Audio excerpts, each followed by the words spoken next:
You have to introduce the Deldo himself. You came up with it. True. I've had so many nicknames from this podcast. Codename Sucky. I got that on. Codename Sucky. Right away, you're like, I don't know, man. Sorry, it just came out. Like, that's all I could think of. I didn't mean it. I'm like, we can probably do better than that. Walking Blind is hosted by overly emotional dudes who overthink and overanalyze everything. Nothing the hosts say should be taken as medical advice or opinion. They're not professionals. They're about to make that very clear. What's up, everybody, and welcome to the Walking Blind podcast. I'm Mike. That is also Mike. This is episode 65, and we have a very, very special guest today. 66, big dog. Try again. Episode 66. Did we just say it? 66? It's 66, right? I could have sworn I listened to 65 on the way here. Like I said, episode 66. Yeah. And we have a very exciting guest today. You know him from Codename Rocky, but you also might know him by his other nickname, the Deldo. Our boy, Justin Picon. Yeah. Coming out of the gates with the Deldo. Hey, sometimes you got to get hit with a Deldo, you know? I'm happy I came up with a derogatory term for Del Taco That's lovers. okay. He was so proud of that nickname. I was He was so, like, dude, I was on fire that weekend. Yeah. Like, whoa.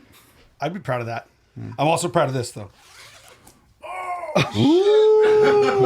Okay. Okay. Is that official Del merch? Official Del merch. Dude. I'll give him this. That's hard. that. I respect that you kept that hidden until right now. Damn right. I was like, he's had the code up the whole time. I bought it. I told my wife, I was like, Mike's already talked to me about being on the podcast. So at some point, I'm going to be on, and I'm going to wear that shirt. So this is the first time I've worn it, and I've had it covered up. I even went to the Stater Brothers down the street to change, because I didn't want to do it here. Nice. Well Oh, done. man. Well All played. right, well, let's go ahead and bring this up and cover that shirt up right here. Dude, that's, you know what? There is a Pure Noise shirt that I, didn't want to bring up in our war, but there's a Pure Noise shirt that I own that's just the Del Taco logo, but it just says Pure Noise. Yeah, see. And I was like, fuck, I can't wear this right now because we're in the middle of a heated battle. I know. Wait, I thought It's like Bloods and Crips. his Del Taco. I thought they had a Taco Bell one. No, they have both. They both. There's okay. a Taco Bell one which says, like, has the van and the Taco Bell sign. It says Tour Fuel. And then there's the one that just says Pure Noise, but it's the Del Taco logo Yeah. with the sun and everything. The red and green. Yeah. Playing both sides. I like that. It's a business. Man. Yeah. Dang. Well, dude, we finally got you on. Yeah, thank you guys for having me. We've been talking about having you on since like day one. Yeah. Pretty right. much. Oh, it's a good Justin on. And we'll get you guys we'll have the first couple. Oh, yeah. Yeah. We get Andrea on. Yeah. Yeah. She's a avid fan. Dude, yeah, we're Listener. so stoked. Every time she's one of the few that like fires back with like, oh, actually this, blah, blah, blah, like starts responding to you. We're like, yes, fuck yeah. She loves it. Actually, like, I knew you guys were doing it like in the beginning, and I was like, oh, I think I'm gonna start listening to the Mike's podcast. She's like, oh, it's like episode 6. I've listened to all of them. All right, maybe just catch me up, and I'll start in 7. Thank you, Drew. And she's been on the list too, like since the very beginning. She was like, I think it'd be cool to have a female perspective. And we're like, absolutely, Yeah. 1000%. Whenever you want to come in, we're still waiting, but She's busy. 3 kids, 3 girls. 3 girls. That's where I get to kind of back out a little. Yeah, bit. All let's- the dance stuff isn't. so what's the household like being completely outnumbered? You know what? It's fun. Is it? It's I am outnumbered, but I'm the most loved guy in freaking Corona, man. I got 3 little girls that love me and look up to me, and I just try to be like the best Hell yeah. version of myself or a man, for them. But it gets hard sometimes, especially when I'm out of it, right? I go to work all day, and Andrea's at home with them, and sometimes I come home and like I'm all like stoked to see everybody, and they're all just like pissed off at each other. I'm like, oh, all right, well, see you guys. Walk into the middle of a war, just all right. Yep. Yeah, the teenage years are going to be fun. So we'll see how that goes. And how old are the 3? 11, 9, and 7. Okay. So a few more years, I might be sleeping on this couch. Yeah. Hey, anytime you need it, man. Anytime you need it, let me know. Every now and then I have to drop your name.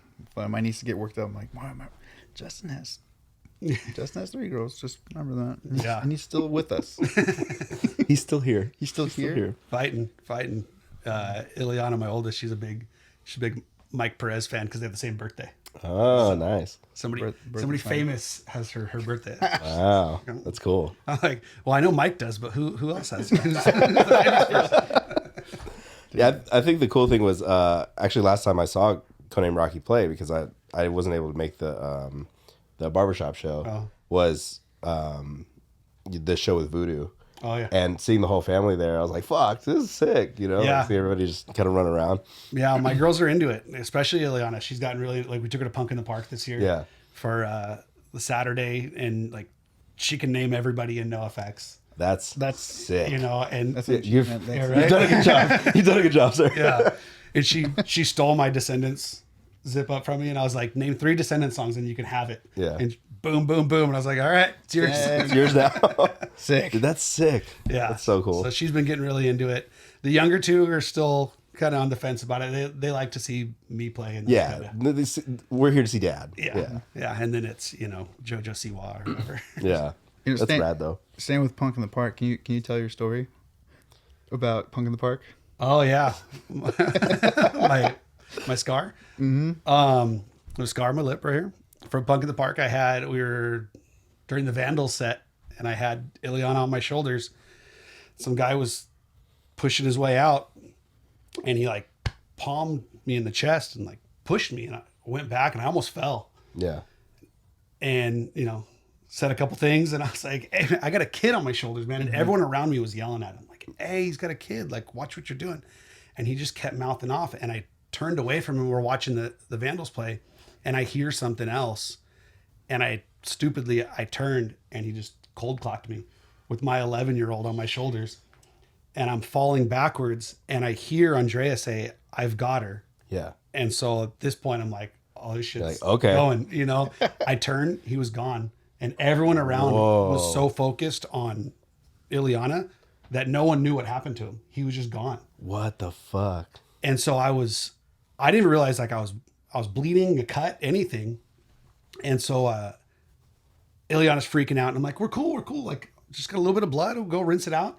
And I get a drink of water, and I go to rinse out my mouth, and it starts squirting out my lip. Was it your tooth, or was he wearing like a ring or something? I have no idea. Yeah. And my teeth were fine. I went to the medical tent. They stitched me up and glued me right there. But I have no idea if he had something on his finger, or my teeth were fine. I even went to the dentist, and it was good. I would have to assume it had to have been like a ring, or he was wearing something that hit you, because for it to like bust open like that, All like the way through. that's aggressive. It could have been a combination too, ring, tooth. Yeah. But And just like a thin area. But yeah, I mean, by the time they went to stitch me up, the doctor was like, oh, I don't have to clean it because you've been squirting water off for so long. Like, there's no blood left in there. I was like, all right, cool. So I got 2 stitches on the inside, and then, I think 2 stitches, and then glue on the outside. Yeah.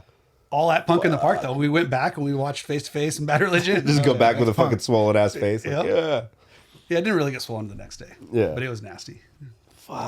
That's so gnarly. I've heard thing about that whole story is when she saw quickly Andrea's like, I got her. Yeah. And how did she do afterwards? How'd your daughter do afterwards? I left it up to her. Like, you want to stay? Do you want to go? What do you want to do?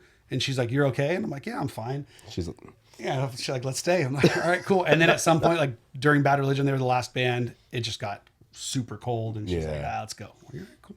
Whatever. I've seen it a million times, but yeah, no, it was fun. And they stitched you up. They did everything right there. I'm all trying to act tough, while they're doing the shot to numb you. Yeah. Because I'm like, my wife and my daughter's watching, right?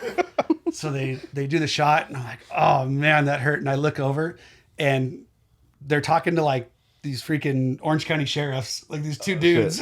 My wife and my daughter, pays zero attention to me. Freaking talking to these cops, and Ileana wants to be a stand-up comedian, so she's over there telling jokes to the cops. Dude, that's sick.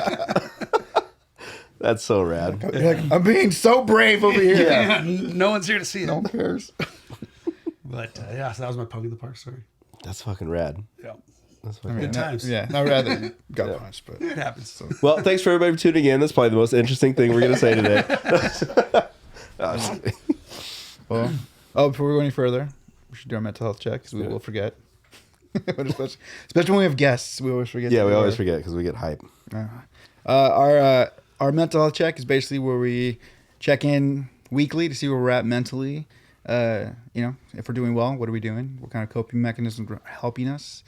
And then if we're not, if we're in a funk, what are we neglecting to do, or what is going on in our life that we're in a funk? So, who's going first? Let's have Justin go first. I guess. All right. Yeah, guest of honor. I'm doing great. I actually, the way I'm going to start this out, you'd think I wouldn't be doing good. I got demoted at work a couple months ago, like end of January, middle of January. And I was super bummed. And I started going to my new shop and stuff like that, which is why I came from San Juan Capistrano. Yeah. And, dude, but I love it. Like, I am so much happier. I'm so much less stressed. I went from overseeing 6 facilities to just my own. I don't have to worry about myself and like my specific team. And I've done this for a decade. Yeah. So it's like, it's not that big of a deal, Mm-hmm. So I'm working, I'm killing it, and having a good time. And dude, I'm so happy. And I just feel like I'm happier at home now. Yeah. All that kind of stuff. My schedule sucks and the drive sucks. But at the end of the day, like mentally, I'm way more happy. Good. That's cool, man. And is that just because it's less stress or like less travel maybe, or? Yeah, I think it's more just like, I know I've got this. I've done this for so long. Where the other job I did for the last 3 years, and I never really felt like I was succeeding at it. Especially, I got promoted in January of 2020, and then the world shut down 2 months later. Yeah, dude, that's it. And it was just like, I don't even know how to do my job, So, I just never felt like it was mine. I never felt like I was successful at it. And doing this, like 2 months in, I'm killing it, and love the people I work with and all that stuff. So like, man, it's awesome. Yeah. So now I'm doing great, and kids are doing good, and the wife's doing good. So I was like, man, it's been real good at the Picon house. Good, man. Recently. Cool, man. Yeah. It's very rare that somebody goes, yeah, I got demoted, but things are fucking awesome. Yeah. You know what I mean? Right? Like, so, and then when that first happened, what was that? Was that like, was it something that you knew was coming? Like, did they kind of give you a heads up, like, hey, or was it just out of nowhere? Like, all right, dude.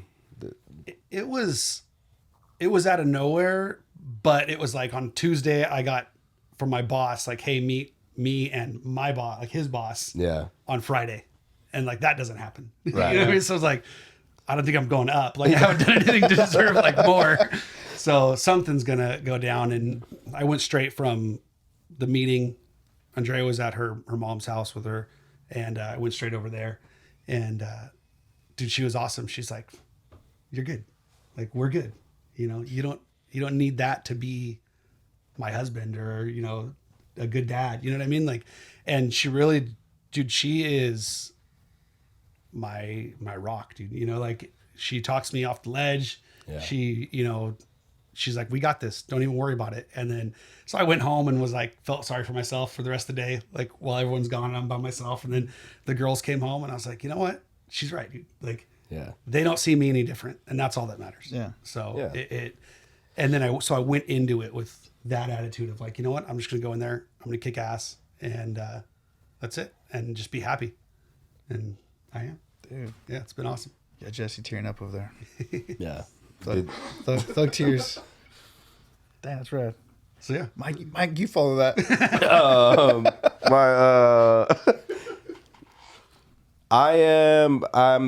I'm okay right now. I'm all right. It's been a little hectic lately. Karima is in the process of looking for a new job. And so I've been kind of having to tighten up the belt, like make some changes, figure things out. Which it's fine. Like, like no bills are falling behind, nothing like that. It's just like the extra, like, let's fuck around and have fun money is kind of, and then of course, like we're out here hustling these cups. So we're okay. Okay. As I say that, I'm like, please order some. Please. And then but it's just been like last week I was fighting being sick all week, and then because everybody else in the house got sick, and then by the end of the week I was like, oh, I'm starting to feel kind of shitty. And I ended up taking like COVID tests just like to make sure, like negative COVID tests. Like still haven't gotten it to this day. Really? Yeah. Oh man, You gotta like believe harder. all these times that I think that I had COVID, it's always come back as negative. So I'm like, okay, same. I guess not. And then like just kind of pushed through the weekend and ended up getting to just like hang out at home yesterday and catch up on like all the shit that I haven't been doing. So it's been like a little roller coaster, but overall, like in the big scheme of things, I'm good. Like I'm keeping it positive, keeping it moving. Yeah. Shit like this is fun, so it gets a nice little break from everything. But yeah, that's pretty much it.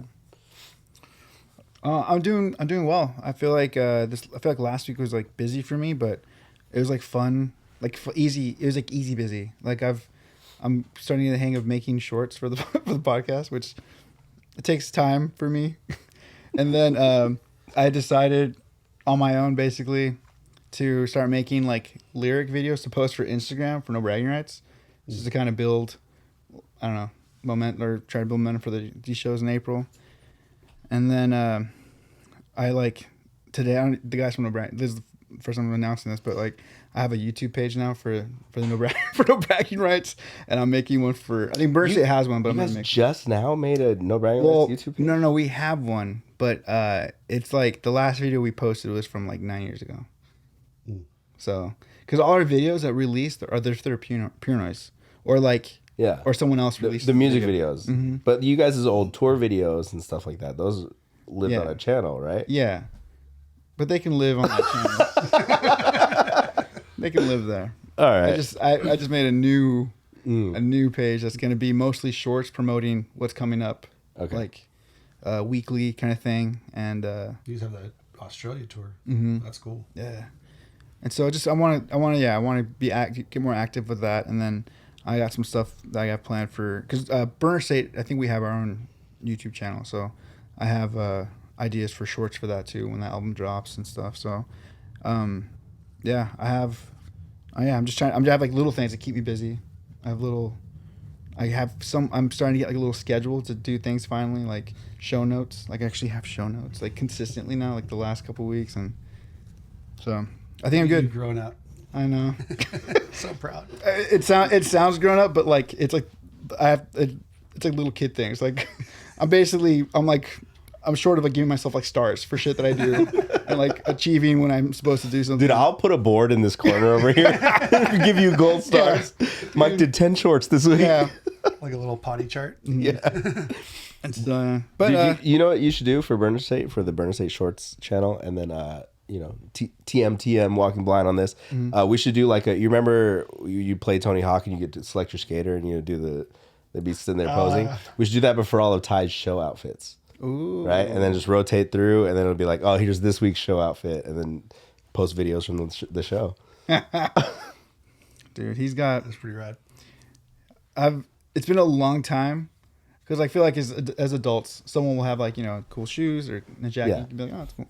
Ty has stuff, and I'm like, I haven't felt jealousy like this since I was like a little kid. Like his Wakanda Forever jacket. No, Wakanda Forever jacket's hard. I was like, I want that on my body. I want that. But yeah, no, I've been good. Jump roping is I had been off it long enough to the point where like I'm in the sore stages again, which kind of sucks. Are you using the mask still? Yeah. Oh, dude. Yeah. Actually, so this is gonna come up later on, but yes, I'm using the mask. Stick to the program, Justin. Sorry. He only made notes worked for on himself. that. I know. Yeah. He like hands them out here. This is what we're talking about. Yeah. It's the first time that I had like show notes. I was like, hey Mike, you want me to send you the notes? He's like, no. I was like, okay.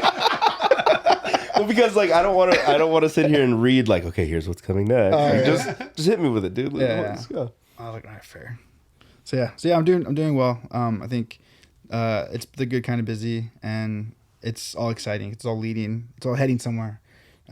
April will be crazy but fun, and just kind of preparing for it. I want to be beyond ready for these shows. We talked last week, I think it was, and how I was prepared.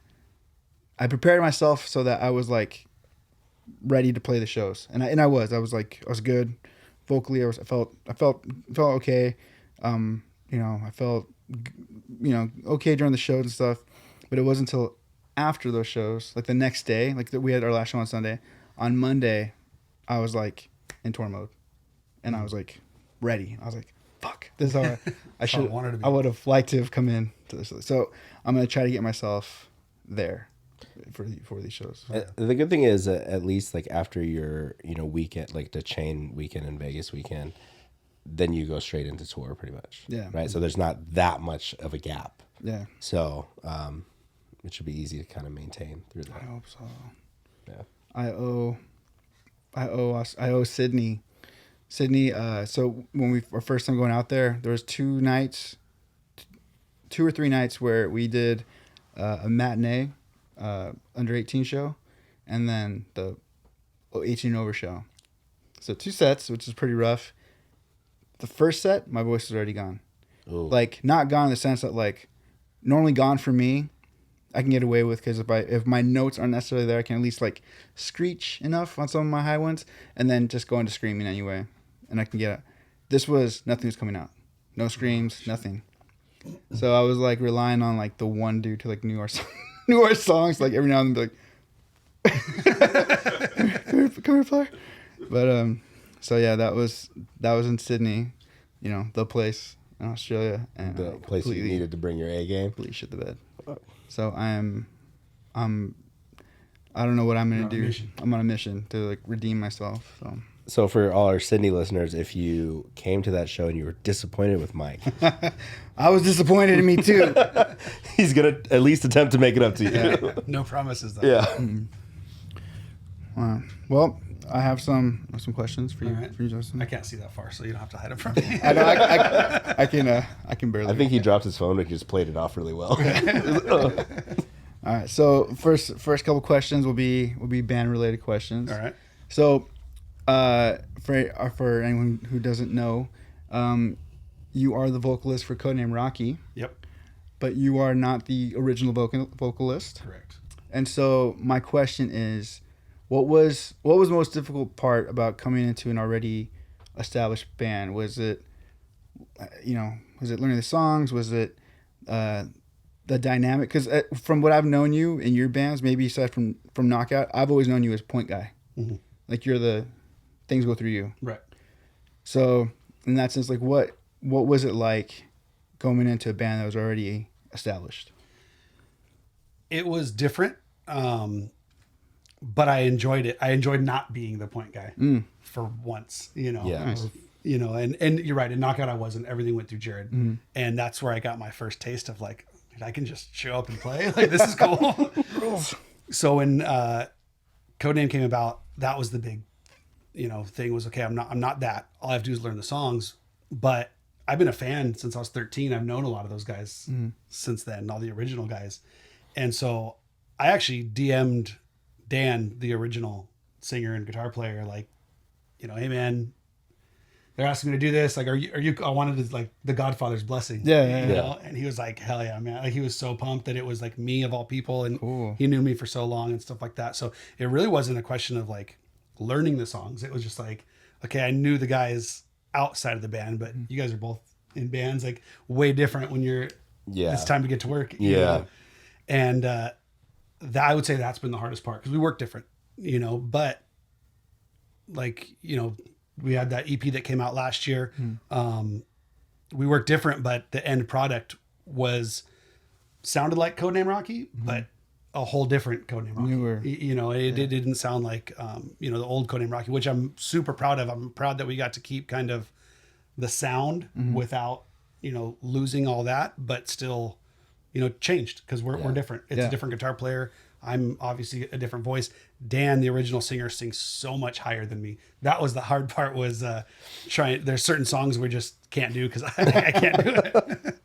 I also think that's really important too when a new singer comes in though, is like, hey, define the sound between like, you know, the old sound and then what's new moving forward. Sure. We still respect the, you know, what the band is and what it was, whatever, but like you're not him, right? You still have the ability to be your own person playing in this band, and I think that's a huge thing that a lot of people kind of drop the ball on. They're like, oh, I need to sound like that. Yeah. I need to sound like it used to. It's not karaoke. Yeah, exactly. Cool. And the guys were actually like day one, they were like, don't be Dan, be you. Yeah. You know, and which was a huge weight off my shoulders. Like, all right, I'm just going to come in and I'm going to sing and we'll see how it goes, you know, and what I think 5 years later now, you know, still around. 5 years. Yeah. Dang. I think this is year 6 that we're just starting in right now. A little side tangent. So we were talking about Knockout. Now, remind me, I might be wrong, but was it not Knockout that you guys were recording vocals for when Mike got dropped off at my house at 4 a.m? I knew this. Oh no, that would have been. Knew this was going to happen. That wasn't Knockout. That was Eva Destruction. Was another ska band that I was. Was in. it Eva Destruction? No, I'm talking like long time So ago. I was in Eva Destruction before I was in Knockout, Okay. and then I was in Knockout, and then Eva Destruction came back after Okay. I was out of Knockout. And that's what like Chris joined and Steve and that kind of stuff. But so this was the original like demo days. We were, like, the look of Covina. embarrassment on his face. Okay, I'm telling. I'm good. Yeah, go for it. Go for it. It's all right. Safe space. Mike It was a long time ago. Just- runs in the bathroom to go throw up, but didn't lift up the toilet seat. So, like, not just like the seat like you sit on, but the lid. The lid. And just puts his hands on the wall and starts puking onto a lid. And it just starts like a spoon in the sink, man. It just started going. Refused to get on his knees. Oh, man, that was fun, though. It was a fun night. We had them come for gang vocals. We Yeah. were doing some weird Did we background. record gang vocals? Yeah. We did? Okay, sick. So the aftermath of that was after they left there, I'm asleep in my apartment and I just hear like, because our front door was like right here, my room was right here. Okay. So I'm asleep and I just hear like on my window of all things, and I'm like, what? And I like, what is going on? I look and it's Martin. What the fuck is happening? Right? So I go open the door. I need you to help me with Mike. What?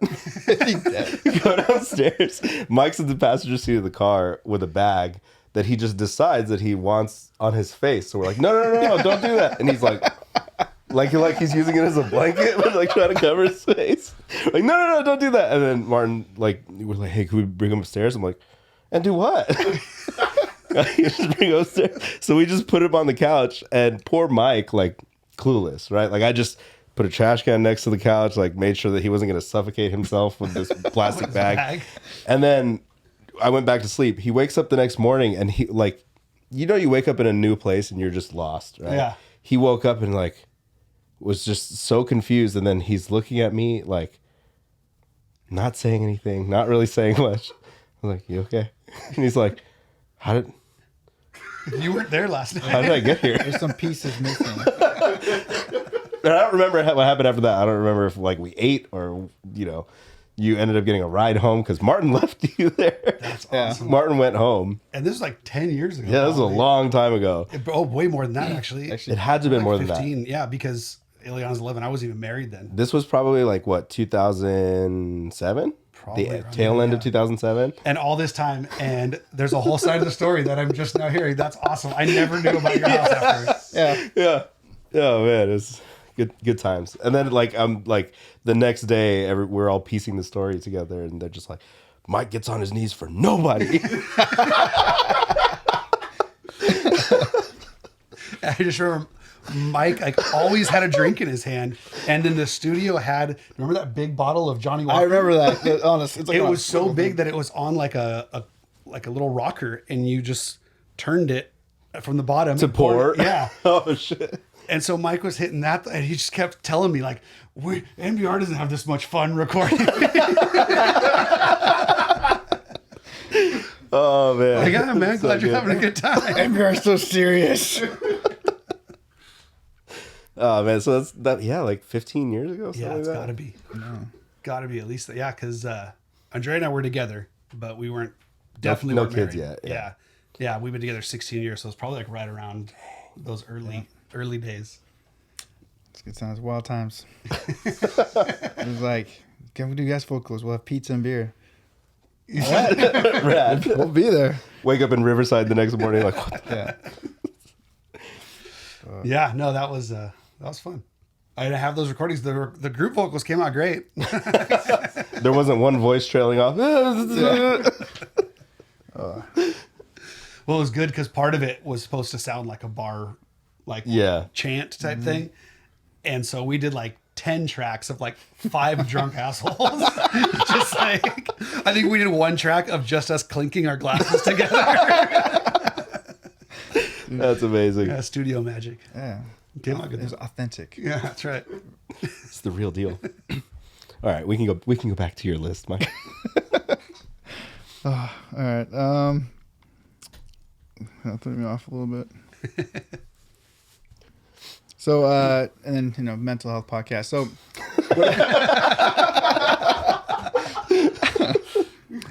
a lot of people who aren't in music or in bands may not realize that when you're in a band, things fall apart as far as like shows that you think are going to happen, or showing up to venue and the venue doesn't know you're coming, or just the Sorry, I turned the air on. Oh, okay. It's a little hot in here.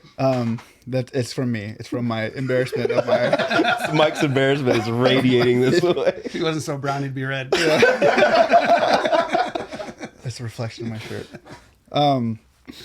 And so something I kind of want to make a point to ask musicians or anyone who isn't a field where failure just happens. We just or just things falling apart. So, what is something that you find that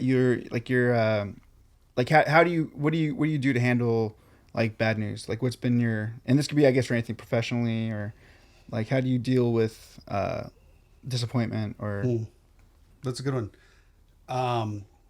It used to be drinking, and that wasn't good. It turned out that wasn't the best plan. Weird. But anymore, honestly, in the last 10 plus years, it's been just surround myself with my family and my kids. It doesn't matter what's going on in the world, and you have these little kids that are just happy that you're you. You know what I mean? Yeah. And happy that you're there, and it's hard to be mad, at that, especially with girls. And obviously I don't know the difference if it was a boy, but just the love that I surround myself with them. And like I said, Andrea's the first person to talk me off any ledge, but she also knows like, okay, now's not the right time to talk to him.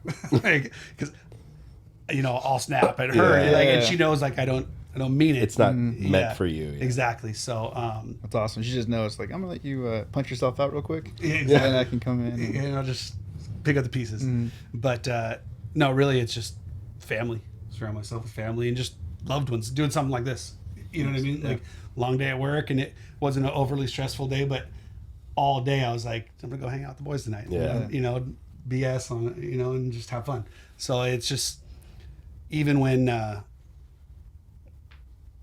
you get hit with something like that, there's always people. I try and just surround myself with people that make me feel good about myself. Yeah. And to piggyback off that, like, do you feel like your approach and dynamic for music changed once you had kids, or do you feel like everything, the mentality and the mindset was still the same? It's just now, you have more on your plate. Yeah. No, I that's a good question. I don't know that my mentality necessarily changed, because I feel like, when you're writing, when you're playing, like if you're not all in, then why? Yeah. Right. What are you doing?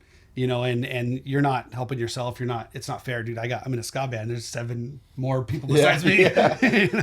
Whole roster. Exactly. Yeah. So like, that's always kind of been my thing with music, is I don't want to let the rest of the people down, and adding kids, that's like, well, shit, now I don't want to let them down either. Like it's a lot to balance, but I know it's probably the 3rd or 4th time I've said this, but I keep going back to Andrea. She does it all. you know, the girls are in dance 6 days a week, and they're there so much that Andrea was finally like, hey, why don't I just kind of work here since I'm here so much? And she's always done like accounting work. Yeah. So she does all their books and stuff now. Sick. And, you know, it helps with their tuition and all that kind of stuff. But she's always there to, you know, I run it by her. Hey, I got this going on. I got that going on. And are we good as a family? Like, we don't have anything going on. And you're cool. Like, for me to go do that, and, you know, and very rarely is it like, you know, or she'll know, like, you're not really feeling that show, are you? Yeah. Like, she's like, okay, we're busy. All right. That's that doesn't happen in Codename Rocky though. That was an introduction. Dude, and then to pull like the kind of small world together, we were talking about it earlier. Eva Destruction, your bass player, handled the electrical here in the fucking little studio. Yep. Yeah, Mendoza at your service. Yeah, so he does all my handyman work at the house too. Which is sick. Guy's awesome. Can fix anything. And then I think it's kind of your last music one. What's your, and this ties into the mask. Do you have any, what's like your pre-show preparation being a vocalist? Oh man. Okay. So the mask. So altitude mask. I have, so you both have never got COVID? No. Still to this day, yeah. So I had the OG COVID, right? The bad first, the bad one. I had really sick, and still 3 years later, have some long COVID stuff that I'm dealing with.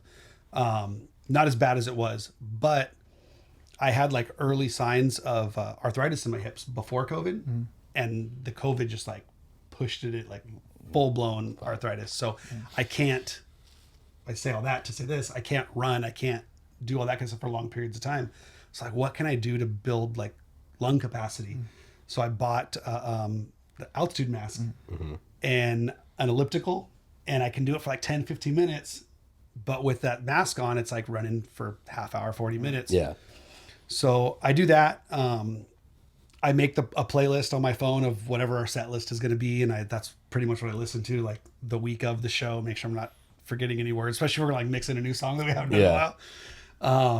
You know, do stuff like that. And then day of the show, I try and stay busy, try and keep my mind off of like, especially if it's like a big show, you know, like that Voodoo one at Concert Lounge you guys came to, like that was a fun show. And I knew it was going to be like, it was Voodoo's first hometown show in a long time and all that stuff. So like, just try and stay busy. Luckily it was on a Friday, so I was working that day and then have to drive out to Riverside and all that kind of stuff. But no, the altitude mask and the elliptical has been key. We have some shows coming up. I'm kind of bummed. I wanted to go to the Chain show for you guys. We're at the Concert Lounge that night, and then we're at D Piazza's the next night. So those we were going back and forth. Are we gonna be able to do those or not do those? And then they're like, "Oh, we're gonna do them." I'm like, shit, I gotta start running. So last week started back on, back getting ready, and I'll be ready for the shows. It'll be fun. Yeah. So what do you do? Have you? So I've been do the mask. Jump roping's been like my. I started for the October weekend thing we did. I started to do jump roping, which I felt was very helpful. This time around, I'm doing jump roping, and then I'm gonna do also some jogging on the treadmill, but all in the mask. Yeah. So what I was doing with the mask, and I do this sometimes on my way when I'm driving here, or just in general, I have it in my car. I sing with it on. Do you ever sing with it? No, but that's a good idea. Dude. In the car, you just want to look like Bane. Which must look fucking batshit. Right? Like driving.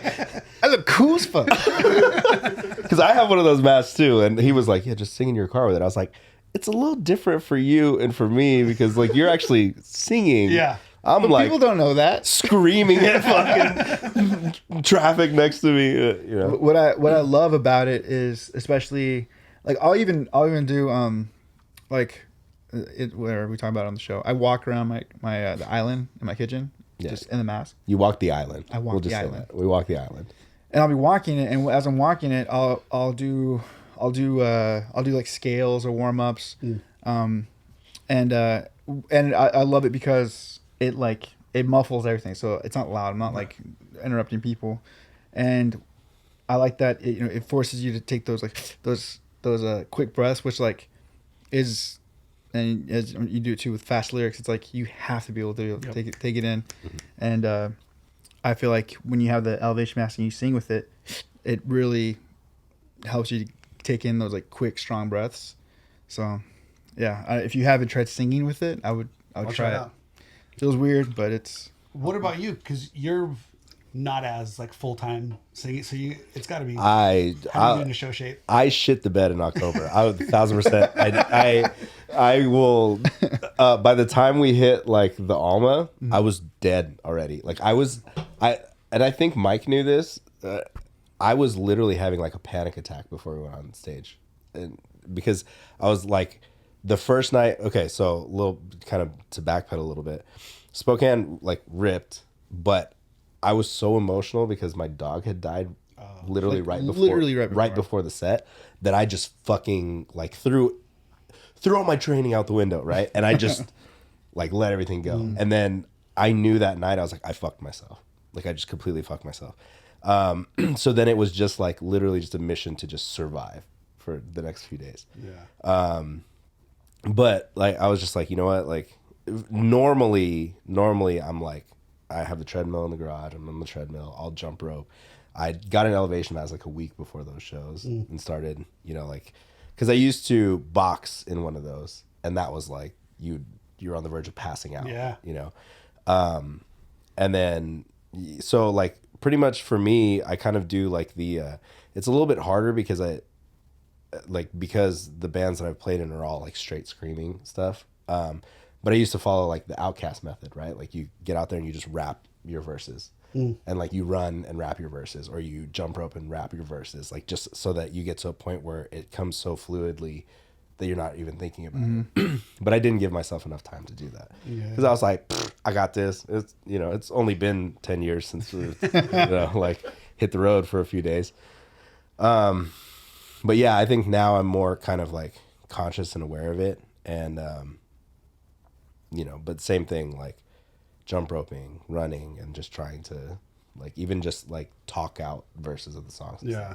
Because for me, it's a little less like I don't have to worry too much about really hitting notes or anything like that. It's just. Yeah, you got to have the capacity. Yeah. Just survive for a little bit. But see, the thing for me was for those shows, I got through them. Like it was like I didn't really have too many issues as far as like I was obviously tired, but I was still good. The amount of training that I did for that though, like the jump roping, I was even doing the set in like my 50-pound weighted vest. Like you would think that everything I was doing, that I'd be doing like spin kicks and backflips. Yeah. But it was like, that was what got me to like just get through the set fine. Like one of the cool pictures that we got from the show of me and Mike like on stage, I was so close to putting my hands on my knees for that picture, but I just happened to just suck it up, and luckily we got a cool shot. It's a cool picture. I was real close to just being like. I laid down on stage one time because my back started hurting me so bad. Oh, no. It was a daytime show during the summer, and it was just hot, and I'd been drinking all day, and like we played like kind of late afternoon, early evening, and I was just didn't realize how dehydrated I was. And all of a sudden my back started cramping up, and I was just on stage. I just laid down and started singing. That's impressive though, to be able to lay down. So. Yeah. No, you were there. It was at the beer. I forget what it's called now. Ska something. The parking lot thing. We played Real Big Fish. Yeah, I think that was my first time seeing you live. Oh yeah, probably with Codename Rocky. Yeah. Dude, but it is impressive that you were able to sing like laying on your back, because for our vocal lessons there was one, I forget what it was, something some note I wasn't hitting when I was singing, and Wendy was like, lay down. Excuse me? Excuse me? And she was like, lay down and do it, like do it from there. And I was like, okay. And of course, like I'm laying down and they're all like standing around me. And I was like, but yeah, got a lot of respect for you for that. Listen, that's hard. Yeah, no, I didn't have a choice. I couldn't stand anymore. So yeah. All right, and now these are just like parenting questions. Uh-oh. Actually, this is kind of a fun one, and I think you, in a way, you maybe kind of answered it. So of your 3 daughters, Who's your favorite? yeah. So I heard this, and when I heard it, I completely ignored it until I was like, oh, that's literally my family. And it's the older sibling follows the father, the younger sibling follows the mother. Mm-hmm. My brother is a pastor, like my dad. My mom was a social worker, and I went to social work. So I was like, oh, I guess that kind of makes sense. Who of your 3 daughters could you see fronting a band?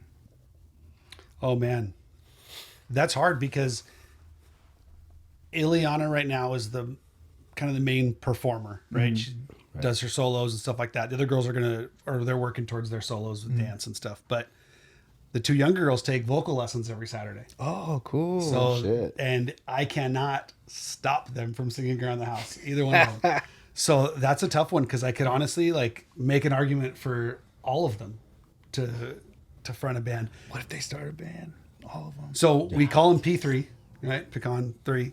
And they talk about it all the time. So Ileana's learning trombone at school. Sick. So in 5th grade, they do like intro to band. And there's like a limited number of instruments that you can pick from. And my brother plays trombone. So when she came home and was like, I'm going to learn how to play trombone. I'm like, sweet. I don't have to buy one. I don't have to rent one. My brother's got 3. So now in the old ska band, Say Ferris, he's now in a band called Bite Me Bambi. Their trombone player is T-Bone Willie. So now Ileana goes by T-Bone Illy. That's so sick. So that's her thing. But the other girls, they'll pick up like a little toy guitar and they'll play and sing songs and stuff. And so, dude, I would love to see like all 3 of them. Dude. Oh, it's so fun. That'd be rad. And you said Ileana wants to do stand-up comedy, right? Yeah. Has she been to stand-up shows, or have you taken her? Or? We watch like the specials. Okay. You know, the ones that we can watch. Yeah. With an 11-year-old girl. You know, like Gabriel Iglesias or stuff like that. Yeah. We've watched that, and she loves it. Dude, because that's I feel like stand-up is probably a step above performing in a band in a way when it comes to like nerve-wracking. Oh, dude. Oh yeah. You know, just because like you bomb, there's no one to save you at that point, you know. There's no drummer behind you. Right? Nothing. Yeah. When you start to fill the crowd. The next song's called Like Abort. I can honestly say like 99.9% of the like serious projects I've played in, I've had enough like good people around me that if I shit the bed, like it's still decent. Yep. You know, but yeah, standing alone by yourself, Yeah. No, it's terrifying. I hear you there. Yeah, no, but she loves. I keep, we'll ask her every so often. You still want to be a comedian? Oh yeah, all right. She tells jokes around the house and just little things. But no, she can be pretty funny. That's awesome, dude. That's awesome. Still didn't answer the favorite question, but we can do that. That's for after. So for another parenting one. Okay. What are some like non-negotiables that you have, or maybe you don't have anymore because you're getting older, but like diet, like is it no sodas, or have to be in bed by this time, or like just something that you've had to instill in your girls? That's a good one. We were always pretty strict on bedtime, but now with their dance schedules, like sometimes they didn't get home till after bedtime. So it's like, I can't really be mad at that. We don't make the schedule. The dance studio says like, this is when the classes are. Yeah. So this is when we have to be there, so, but we're pretty good about what they eat and drink. There's not a lot of I don't drink soda really. Andrea doesn't really drink a lot of soda. So it's like, if we have any, it's usually like after a party, it's like leftover in the garage. Yeah. So that's when the girls like take advantage, but they know like on the weekend they can ask, can I have a Sprite or a Coke or whatever? And if there's out there, then all right. But during the week, like no sodas.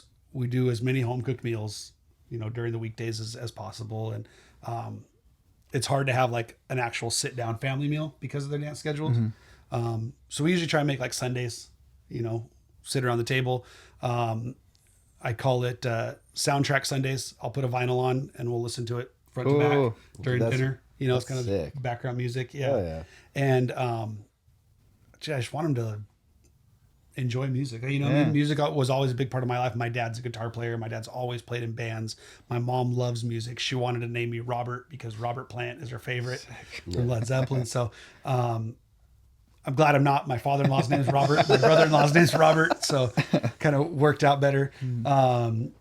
But yeah, music's always been such a huge part of my life. Like I want my kids to be around that too, because it's such a great escape. And you know, mental health podcast. It's a mental health release, you know, in so many levels. And it doesn't matter what kind of music you listen to, even if you unfortunately listen to country or something, you know.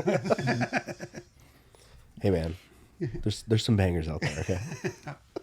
There, dude. I'll take your word for it. Dude, Chris and you have kind of turned around some of the I guess newer country. Newer country, yeah. I will admit that like with the exception of maybe a couple songs, like old school country doesn't really do it for me. Okay. But some of the newer stuff, I'm like, okay, cool. See, I would rather listen to the old school country because to me, it's more like that's genuine. More the style. It's genuine. Maybe it just feels less racist to me now. I'll give you that. But yeah, there's we've put you onto some country, but then again, I guess it leans more towards pop than anything else. Yeah, it's definitely. Well, freaking the one that I really got into was Mitchell Tenpenny. Yeah, and then he does a song with State Champs now. Yep. Yep. That's interesting. All right, so now get your dad on this show, dude. He'd be a fun one. Yeah. Well, would he get in trouble with something? Your dad. Oh, I thought you were talking about your dad. He's coming. My dad's coming. My dad's coming. Oh, my dad would do it. Are you kidding? Oh yeah, dude. All right, so this is we're gonna go. We kind of talked about this a little bit. Okay. On Saturday, we were part of our fantasy baseball. What year is this? Oh, it's 2020. How many years have we been doing this? The league? I don't know. Quite a while. So I think we're at least 9. No.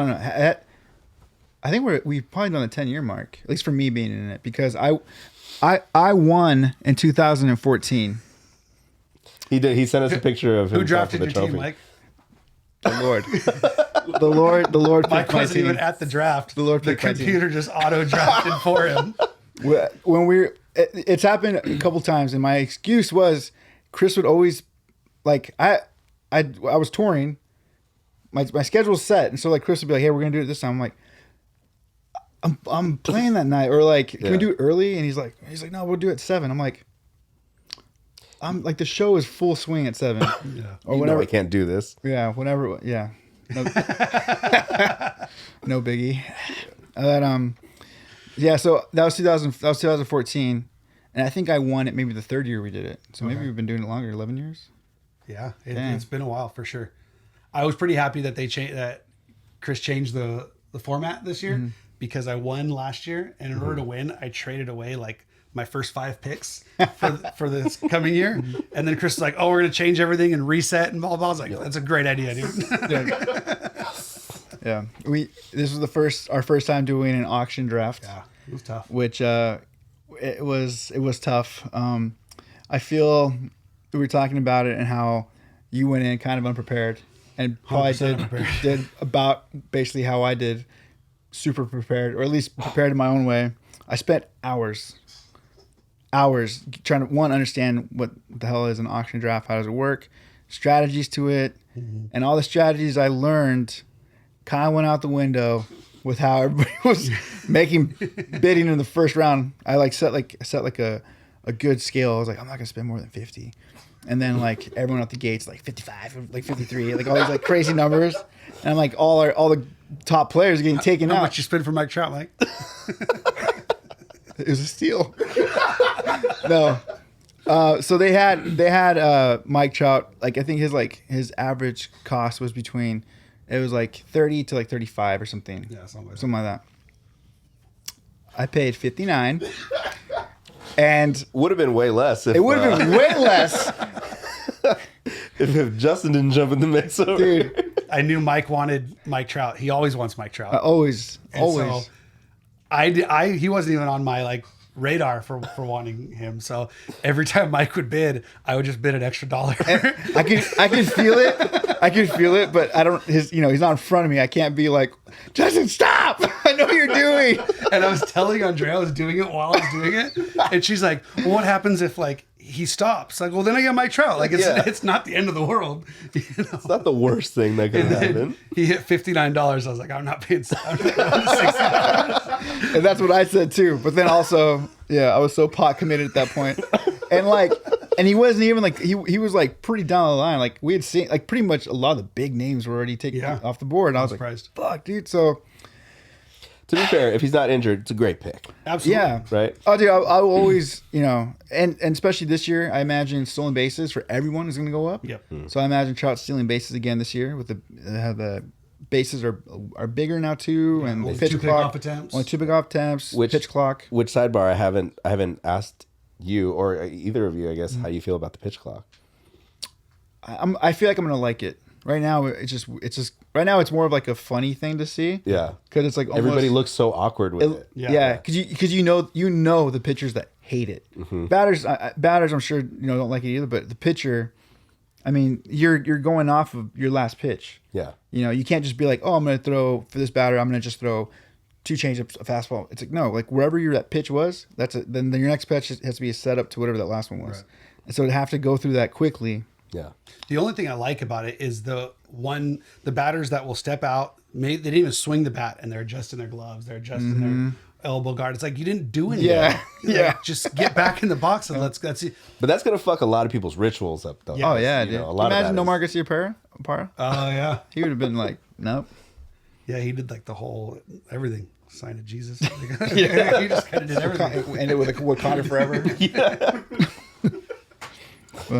But yeah, so I don't have much of an opinion on it yet. I'd like to get through the season on it. Mm-hmm. It's been weird as it is. Manny Machado was like, I'm going to have a lot of like 1 strike calls. Yeah. It's just the way it's going to happen. But I don't think it should end a game. Was a spring training game. Yeah, dude. Bases loaded, full count, bottom of the ninth, like the thing you dream about when you're a kid. Yeah. And then he didn't get in the batter's box in time, so they called it strike 3. Like that's how you end a game. I don't think it should end a game like that. Yeah, it should be last inning. Just take it, get rid of it. So we'll see. So far, it's whatever. Yeah, I do appreciate the attempts to like I guess speed up the game in that sense. Dude, I don't know if you've how much of the Savannah Bananas. I watched like some clips. Oh yeah. Dude, the rules for that are so. Yeah. You see Johnny Damon? Yeah, dude. One of the things that I really hope I kind of want to see MLB adopt, because at first when I heard about it, I was like, that's kind of cool, is stealing first base. Yeah. So in any pass ball, so you can be first pitch. If they throw the ball in the dirt, it goes to the backstop. You can take first base if you want. I didn't know that. That's kind of interesting. Mm-hmm. So I don't know. I kind of like that. All the other ones, they're more fun than A little off. Yeah. practical. Yeah. So yeah, that was. But do you think, okay, so this is going to shorten the game, 15, 20 minutes? MLB's whole reasoning behind it is to try and get more viewers. Do you think that many more people are going to watch baseball now? No. Because it's 20 minutes shorter. No. Exactly. No. So that's like the purist in me like hates it for that reason. Yeah. Like you're not going to get what you want out of it by making these changes. If they're making a change that at the end of the day is going to get them to whatever goal that they want, then I can see that. But making all the player safety rules, I get the bigger bases, all that kind of stuff. I understand that. But the pitch clock to shave 15, 20 minutes off a game to try and get more people to watch, like That's not the issue. That's not the issue. That's not the issue. exactly. And so yeah, I wish baseball would let you have so many guys on a roster, like let their personality shine. Mm-hmm. And I will say that I first really didn't like guys pimping home runs, bat flipping, stuff like that.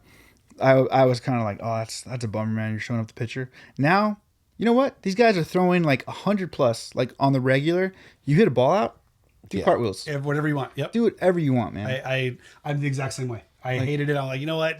You get one in the ribs next time, whatever. Yeah. But now it's one of the hardest things in life to do. I think like statistically it's impossible, they say, to hit a round ball with a round bat that far, going that fast at that distance, all that stuff. And it's like, dude, you do that. And as the batter, you have one hit in 3 at-bats, and those are Hall of Fame numbers. You know what I mean? So if you get the best of the pitcher, the better the pitcher, do whatever you want. one of the things that I remember started to like soften my heart in that, it was actually a pitcher celebrating, and it was Chris Archer striking out Miguel Cabrera. And it was a big thing because he struck him out in like the second inning or first inning, had to be first inning, and was like pumping his arms and was like all pumped as he was getting off the field. And Miguel Cabrera didn't like it. The Tigers didn't like it. And then after the game, when they were like talking to Chris Archer, he's like, "I struck out Miguel Cabrera." It's huge. Yeah.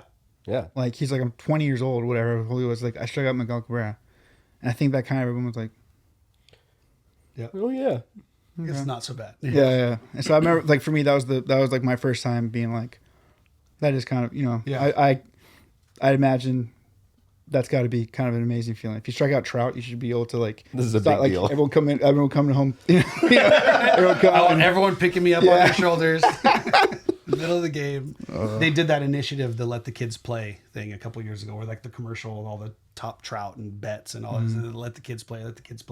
And I was like, you know what? It's a freaking kids game. It is, dude. Just because they make a ton of money and it's a huge business, but like at the end of the day, it's a game that you play as a child, and let the freaking kids play. Yeah. Yeah. All right. 2 questions. So I'm gonna have the hard one first, and then we can end with a fun one. At the end of this trade deadline for this season, is Ohtani an Angel? Okay, first off, I have an Angels tattoo. Okay, I love the Angels with all my heart and soul. I hope he is not an Angel at the end of the season, for the fact that they can rebuild so much of the team. They can fill every gap that they have. They can be a competitive team tomorrow, the day after they trade Shohei Ohtani. So I hope not.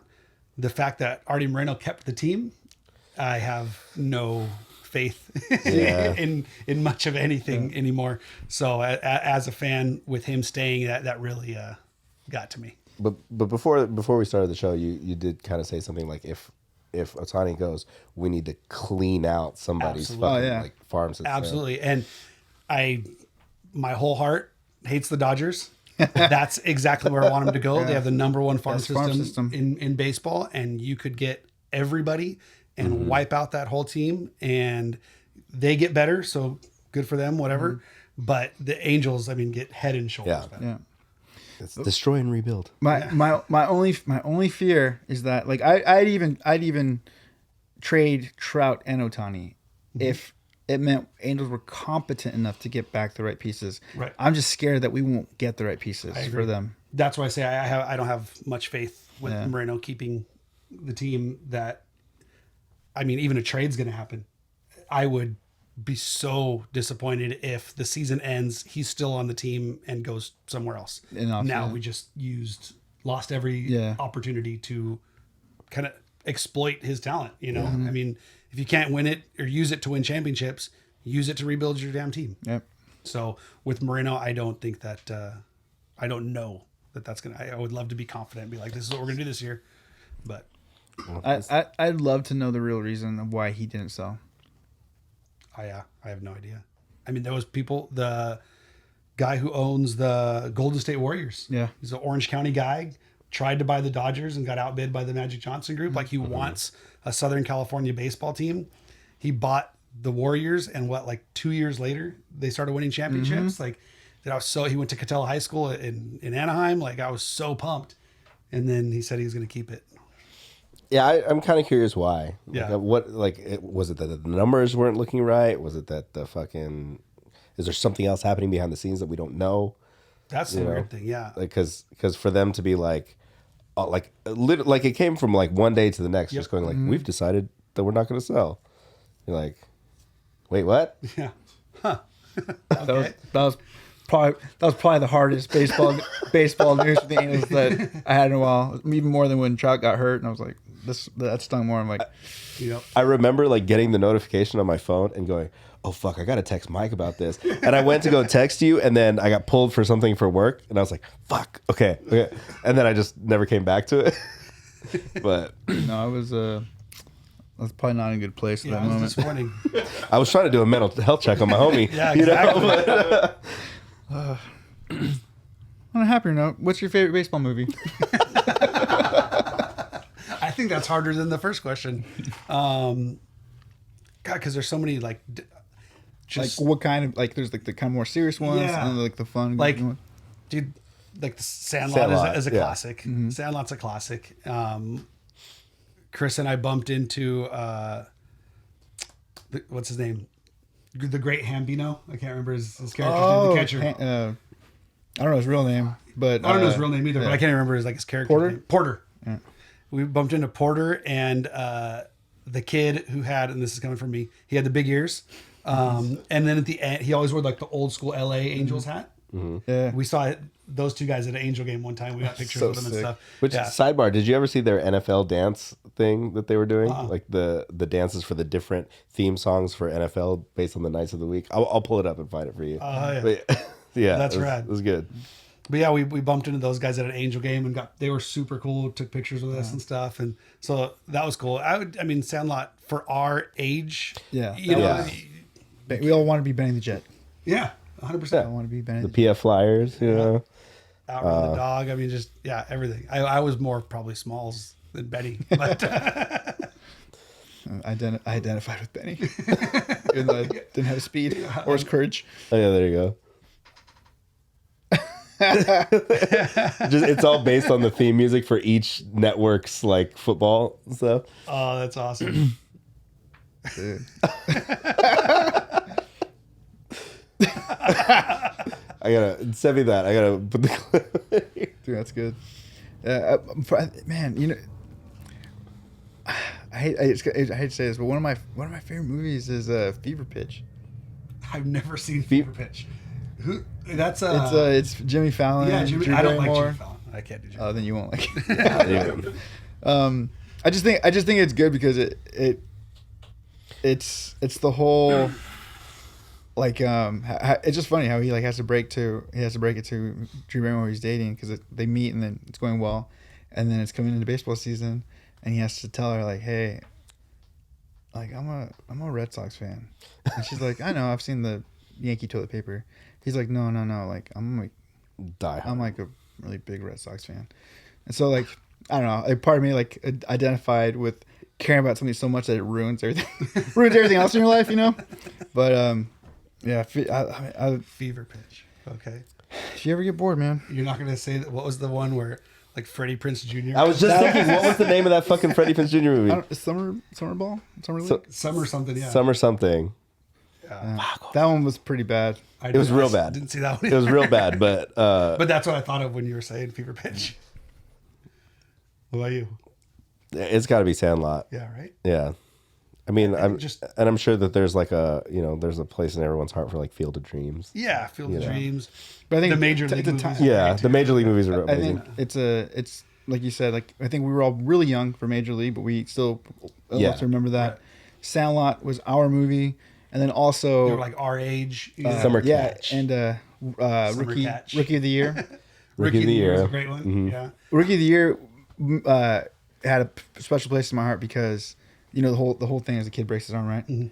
I broke my wrist at that same time. Oh, you're like, So, this is like- gonna happen to me. Yeah, and it just turned out my wrist got super weak. Well, fuck all that. Of course, the Angels in the Outfield movies. Oh, yeah, You know. Yeah. We had what's his name? Fucking who's the boss? Oh, Tony Danza. Tony Danza, he was dude. the- Home he was Closer, the Tony picture. Danza. I saw a thing on Instagram and they were like listing like the top fictional movie pitching rotation. Did you send me that? I think so. Well, it was like lineups, right? It was just like It was a lineup one and there was a pitching one. oh, I don't think it's all the pitching one. Okay, so maybe you sent me the lineup one, one. and then the other one just algorithm popped up for me. But yeah, he was like I think the number 2 guy was Tony Danza. Bench warmers. Benchwarmers was good. That was good. Oh, so was what was the Keanu Reeves one that made everybody cry? Oh, hardball. Hardball. Yeah. And then not really a baseball movie, but basketball. Basketball. That was Bas- a great movie. That was great. movie. Real Big Fish. Man, House band. you know a movie that I've seen on TV, but I don't think I've ever watched it the whole way through is Bull Durham. Or no, The Natural. Sorry. Oh, I've seen The Natural. I would say Bull Durham. I don't think I've ever seen all the way through, but The Natural I've seen. That's good. And then there's a ton of baseball movies. It's one of those, went back in Angels in the Outfield. I saw a thing on Instagram, and it was just like when they tell you that Tony Danza dies, basically, but you're still like, yeah, he's gonna go in, he's going to win the game for us. Oh man. Shit. What other baseball movies? Oh, dude. I know there's Kevin Costner, the perfect game. Have you ever seen 8 Men Out? I don't think so. It's is it the Black Sox? I think it's the Black Sox scandal. It's been a long time since I've seen it. It's a good one though. Dang. 8. Oh, dude, Moneyball. Oh, yeah. It's funny. When people watch Moneyball, it kind of has a good downer ending. I'm like, no, don't. No, don't. Yeah, that was 2002. 2002. It has a happy ending. It's just off camera. That's all. Exactly. I still remember that freaking historic, 20 games in a row. Mm-hmm. I was like, of course the Angels are going to fucking lose it to the A's, who just went on this crazy win streak. But, that was fun. So in the last podcast, you were talking about how you quit school, basically for that season. So 2002, I worked at Angel Stadium, and I worked down like in kind of where who's last week's guest? The guy from Andrew. Yeah, like his dad. So yeah, I worked down in there like restocking stuff, or I would work like inside the actual, like I'd made chicken nuggets and stuff like that, right? The concessions. Yeah. When they made the playoffs, I was like, I'm out, dude. Like I can't watch the games. Like I'm working literally every game. I can't even watch them on TV. But they didn't take my employee ID card. No so shit. I would show up like 3 hours before the games and just flash my ID and just go hide in the stadium. That's amazing. And then just stand and watch some of the playoff games. They didn't even put like a little TV in like the... Nothing. Really? There to work. Fucking work for us and don't pay attention to the game. Exactly. Yeah, but so it was kind of funny. Like very similar story. I quit my job for that. One of my ex-girlfriends... Worth it, dude. We haven't been back since, man. Yeah.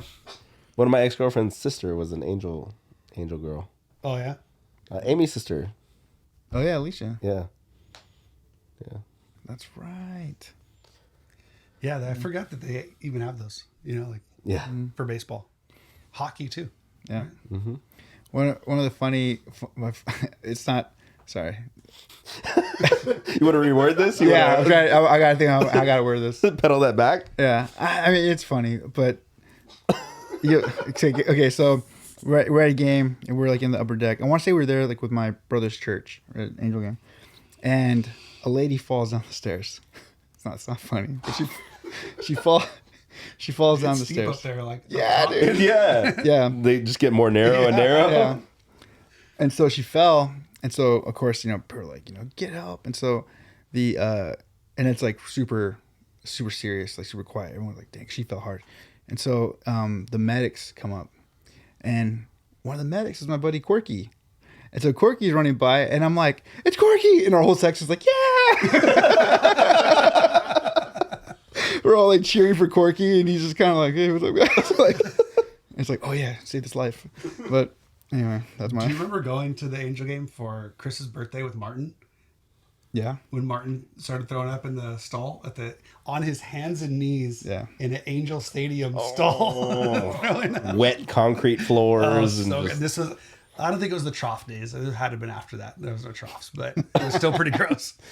The troughs were a wild time, man. Yeah. The troughs were a wild era. Have you ever... There was like shoulder to shoulder. Yeah, and like nothing. There was... Ice, just somebody walks by you and throws ice in the middle. I forget where I was, but there was a trough somewhere when I was a kid.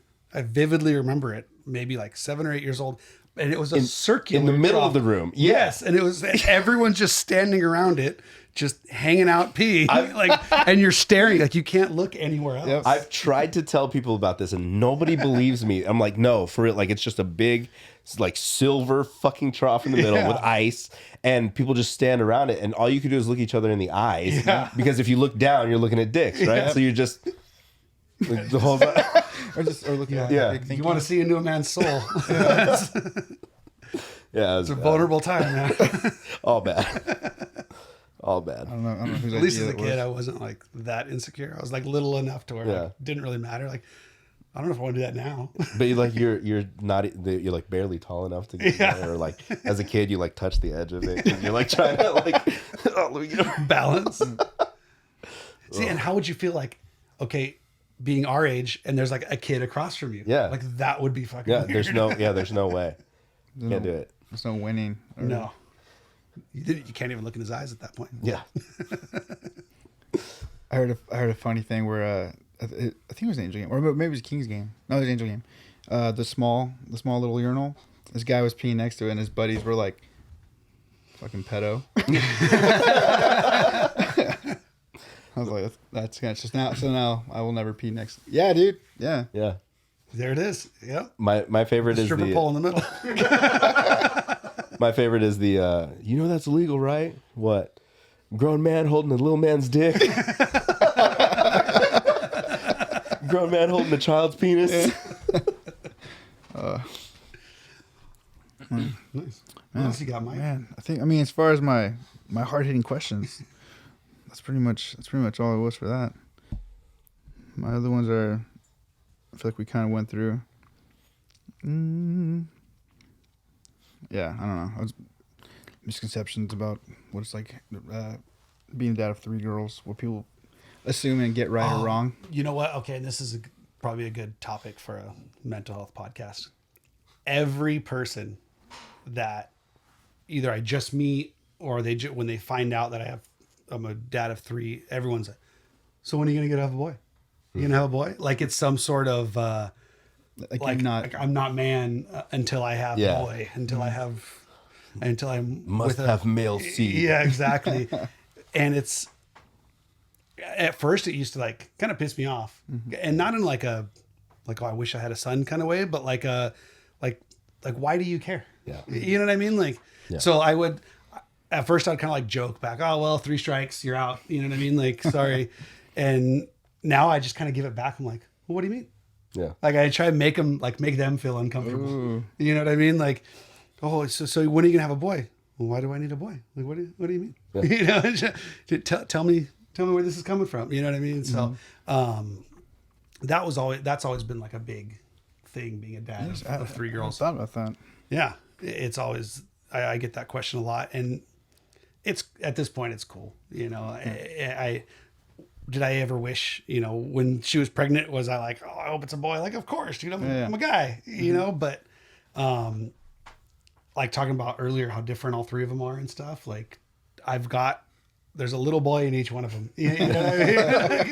It came out not the right way. I was trying not to say it because it's like, because it's my daughter's. Yeah, this is your daughter's. No, but we can't make this joke. That came out of my mouth, not how I intended it. Also, Mike, sidebar, take the boy question off the. Yeah. Right. Yeah. That's it for me, I guess. It's getting hot in here again. Yeah. Dude, have you guys seen that? It's like fucked up life hacks or something like that, and it's like if you're with someone and you're tired of people asking when you have kids, tell your family that you're pregnant and that you're expecting, and then wait like a couple weeks and say that you lost the kid, so they never bring it up again. Never bother you. That's horrible. It is. That's horrible. Yeah. Life hacks with Mike Perez. Yeah. Perez. The other one that when I've done this, but I've never done this to like a true person, like a true friend of mine or like a family member. It was just random. It was pretty much a rando, and I was like, how do I get out of this phone call? And so when I saw this, I was like, dude, I've done that. And it's when like if you're on a phone call and you want to get off, you just switch it to airplane mode. Airplane mode. And disconnects. Oh, and they can't call you back. Yeah, and it says bad connection. So it doesn't say call ended. It says call lost or whatever. Oh, that's good. That's not bad. Why are you looking at me like that, Jesse? No, I really was. I was going through a canyon. I told you, Jesse. I was going through a tunnel. Jesse's like, both of you guys have done this to me. He's like, there's no tunnels by your house, Mike. Where we meet that at? Oh, shit. Yeah. You're break. I can't. It's a bag of chips. Yeah. Oh man. Well, So since Mike's gone through his list, we can kind of finish up with this. What's on the horizon for Codename? Finishing up some recordings. We've got 4 songs. We wrote 16 songs during quarantine, so we're just kind of chunking them out. We have 1 trumpet left to do. We have 2 trumpets in the band, a saxophone and a trombone. So 1 trumpet's left, and then kind of cleaning it up, doing some background vocal stuff, and that's it till this one comes out. We have a show at Canyon Crest Romanos Sick. on April 7th. Chain show. So is that where the concert lounge is now officially at now, right? Yep. They're no longer in downtown. Exactly. Yeah. So it was originally at the Canyon Crest location, and then they got the venue downtown, and now it's back over there. So we're doing that. The Bastard Sons, they're a band from Florida. Good friends. So every time they come around, we always jump on the shows with them. So we get to do it with them. And then Sailor Songbook is Jared's band. So be the 3 of us at Friday at Canyon Crest, and then D Piazza's all ages matinee show that Saturday with them. So it'll be good. That's all we really have right now. We're just trying to focus on finishing up these recordings. Yeah. It's taking forever, but no, I'm proud of them. It's like that sometimes. Yeah. Well, especially like my stuff's all done. Yeah. Like I was we did guitar, bass, drums, and vocals, and then it went to horns. So like I'm just sitting around waiting. Yeah. You know, like, all right, come on. You know, it's not even like they're taking too long. It's just it's been so long since I've done anything. I'm ready. You know. So I have a question for horn stuff. Do they, or at least I guess it doesn't just have to be horns, but for the band, do they like write out the music for the horn stuff, or is it all they just kind of like? Some do. So not everyone that plays a horn like can read music and all that kind of stuff. Like, I guess there's tabs, like how there's tabs for guitar, there's tabs for trumpet and that kind of stuff too. So our new trumpet player Lewis, he's very versed in reading music and all that stuff. Like his first show with us, he had an iPad with like literal sheet music that he came up with, you know, to remember and all stuff. The other guys have like their tabs and stuff. But for like the old songs, they've been playing those for 20 plus years. So, you know, that's second nature. I'm sure they've forgotten more parts to old songs and, you know, all that kind of stuff. But yeah, I mean, it's different. It's honestly like playing with guitar players. Like some guitar players know chords and, or read music, and some are tabs, and you know, it's not much different than that. That's cool. I was wondering if it's just like, like you just practice it until you know it. Yeah, we do like sectionals. So we'll have like the rhythm sectional practice together, the horn sectional practice together. And then when we have shows to prep for, then we'll all play together. But for the most part, we really don't practice all together all the time. It's usually like vocals and rhythm, or just rhythm and just horns. And I kind of skate out of. So do you feel like they kind of crew up with each other? Like, oh man, it's the fucking horns time right now. Not really. Maybe sometimes. I think that's more of a rhythm section thing than a horn section thing. And the thing with the drummer and the bass player are original members, and they've been playing together, whether it's been Codename Rocky or other bands, like forever, like since they were young. So those, I mean, and you want a bass player and a drummer to be pretty tight, right? So those guys seem to team up, and sometimes it's feels like us against them. The OGs. Yeah. The rhythm. Yeah, it was funny. Like, kind of in the beginning, the first few years, I would kind of be like, oh, well, the original guys are saying this, so I'm just going to kind of step out. And after all, I was like, you know what? Fuck that. Yeah. I got a voice. I got an opinion. I've been in this band a couple of years now. I've been here long enough. Yeah. You guys don't have to like me all the time anymore. You can just throw out. It's in the 90s, guys.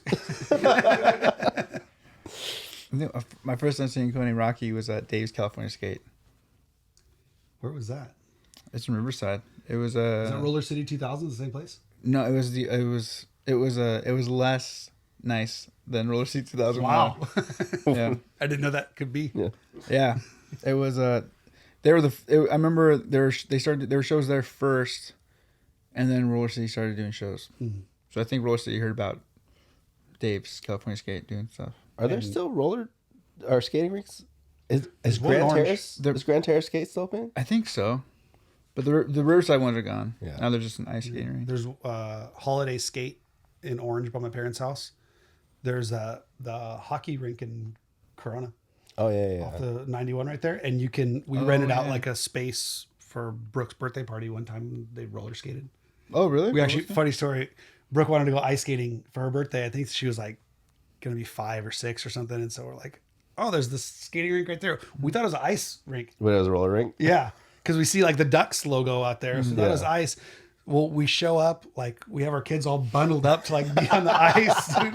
And these poor girls are out there like sweating their asses off, skating around on roller skates. Oh man, parenting 101. Yeah, like, well, should have looked into it a little better. Sorry. That's rad. Dude, it's funny.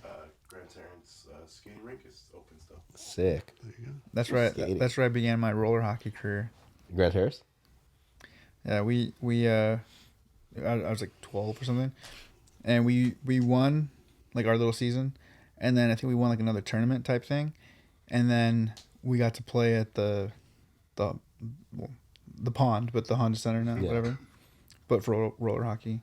That's pretty cool though. Yeah, It's like playing at Angel Stadium for baseball. Like, who cares? It's awesome. yeah, it was rad. And it was for. when I was young enough to still be excited. It was like the Ducks, kind of, even though I was a Kings fan. Yeah, still when you're a kid though, and like it's professional athletes, You're in a stadium Yeah. or you're in an arena. You know. you're not that like jaded and biased yet. You know, as a kid. That was my first time because like I played sport, like I played baseball growing up, and I'd done basketball, and like in games, as a little kid, you get tired and stuff. Obviously, I remember having moments of like almost hyperventilating because I was like so into it. You get and, so like, amped. Yeah, I was like, I'm never fucking played in front of like a, even though there's like Right. it was just parents around the boards and shit, but I remember just being like so like amped up for that. Yeah. Or like in Little League when you first get to play like under the lights at night. Yeah. You feel like a big, that's the coolest thing, man. Well, I was just talking about that at work because one of the guy's kids is playing Little League and he's at the age where they're playing night games and stuff now. Sick. His kids are so pumped over it, Takes you back. Dude, little kids and their nice gear and their beautiful swings and stuff. We were literally talking about that before the podcast. This little 8-year-old like this like swings like trout but from the left side. Well, dude, I think we can probably wrap and get some food. Let's go get some food. Sweet. Yeah. That was fun. Thank you guys for having me. Dude, thank you for being here, man. You want to plug any socials? Any? Yeah, we got Codename Rocky on all the socials, the Instagram and Facebook and YouTube and all that good stuff. That's about it. I got Codename Rocky. Oh, Yeah. For us at Walking Blind Pod, pretty much everywhere. WalkingBlindPod@gmail.com. Make sure you guys subscribe to the YouTube channel because we are putting out the shorts. We got some cool shit coming. We got other projects that we just keep talking about and keep trying to film. You'll also start seeing like a lot more like music sets, live sets, and things up there. And then make sure you check out Taco Bell's latest menu item.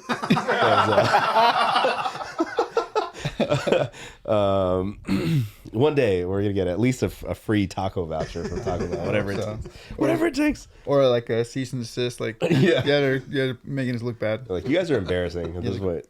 It's just But I didn't. So last week, Andrew, had come over and Karima had the little chalkboard out, and she's like, so she wrote like Taco Bell, Del Taco, and she did a little tally like on each side, right? Well, the Amazon delivery driver the next morning sent a message like, "Hey, I'm about to deliver your order. Make sure all dogs and stuff put away." And then after that, I get a second message from Amazon that says, "Taco Bell for my vote." I was like, "Fuck yeah!" So sick. Yeah. I got so I did the vote thing in my stories. Yeah. I got more people that responded to it than actually did the vote.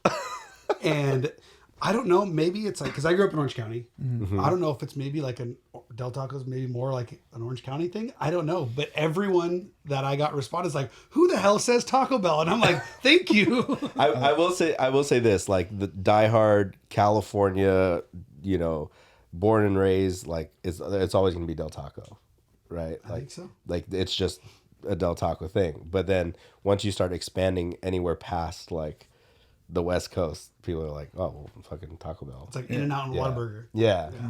I could see that. Oh, dude, we didn't address. We're sitting with the champion. Oh yeah. Oh yeah, yeah. You were on a Well, team we've already, together. Yeah. we Justin, get we've already celebrated you. Justin saved us a couple bucks on shipping and That's came right. and picked up his prize. Picked up my prize. That's right. Yeah. Thank you guys.